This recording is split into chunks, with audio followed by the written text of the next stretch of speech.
So, I asked a couple of days ago on my YouTube video as to whether you wanted a video on how to sit in a car. So how to actually get yourself sit up inside a car. I'm just going to mess up my seat first because, you know, this is obviously the wrong way of sitting. Okay, so this is obviously the wrong way to sit, right? So I'm far too far back from the seat, from the steering wheel, and I'm far too far from the roof, right? So how do I set a car up when I get into it, and what is the professional method, right? So to explain where the professional method I came from was on a BMW course. I went with some race drivers. They showed me how to set up a car, and on an Audi course where we spent a whole day in Neckarslum driving around the racetracks and talking to the Audi specialists. They showed us how to set up seats. And from race drivers, and listening to race drivers and getting them to explain to me why the seat is set up in the way it is. So here's the way I know. First of all, first thing you do is the very first check is how far down you press the clutch. So when you press the clutch, your foot goes to the floor. How much bend you have left in your leg is what's important, right? So you set it so there's a natural bend. So you're not stretching out to push the clutch to the floor. Also, that you're not bending your knee back up to your face would take your foot off the clutch. So you push it on, take it off. It should be a natural bend, no pressure, but you should be able to push it down to the floor.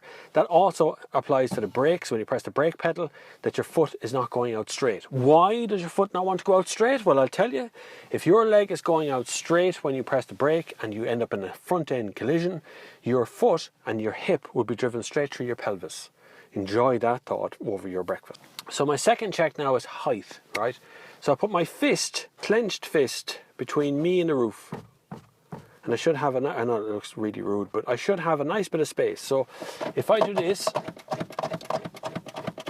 so I can see the end of the bonnet, I can't fit my fist in here comfortably. So again, in a big crash, in a big collision, a car tends to ricochet off the road. It tends to leave the road. And as it does, you'll leave the seat and you'll hit the roof, okay? So you'll hit the actual inside seating.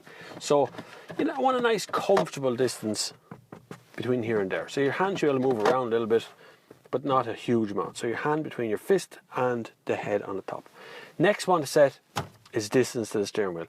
With your hands in a position of 1/4 to 3. Not 10 to 2. 10 to 2 is rubbish.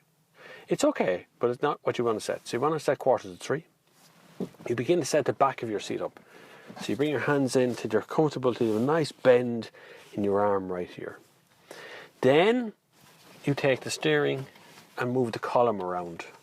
After you've set the back of the seat, it's the column that moves next. So the rake and the reach on the steering wheel, you move it in and out till you're comfortable where it is, and you pull it out. Now, I should be able to sit here comfortably without my elbow on any armrest. I should be able to sit comfortably for miles and miles and miles and miles. And I should be able to see over the top of the steering wheel. I should be able to see everything. What happens when you see this on the road? And I do see this a lot. People driving like this. When I drive like this close to the steering wheel, all that's going to happen is when the airbag goes off, it's going to hit me in the face. I'm not going to hit it. It's going to hit me. Now that's going to hurt, and I mean hurt, burn your skin, burn your face. You're going to be fired backwards in the seat. It may even break your neck. So I want to be in a position when the airbag goes off and is deployed, that I come forward and hit the airbag in the middle.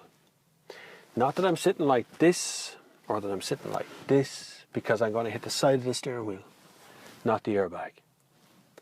So these are all the good reasons why you need to sit properly in a seat every time you get in.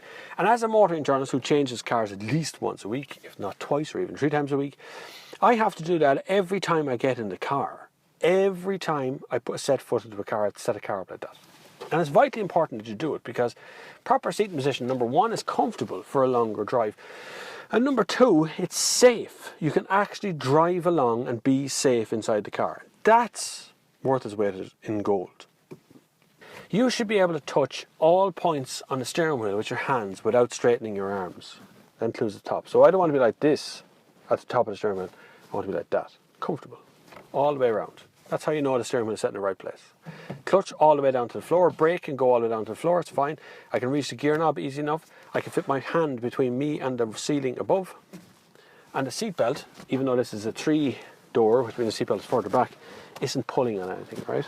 So when I plug it in, I sit comfortably and I make sure I pull the steering wheel, pull the seatbelt tighter on me. Anyway, thank you very much for watching. I'd love it if you subscribed from this video. It'd be absolutely brilliant. Click the subscribe button, click the bell button beside it. Patreon.com/the next gear, and you will be able to help support the independence of this channel wherever possible. And until the next time, I will see you on the far side.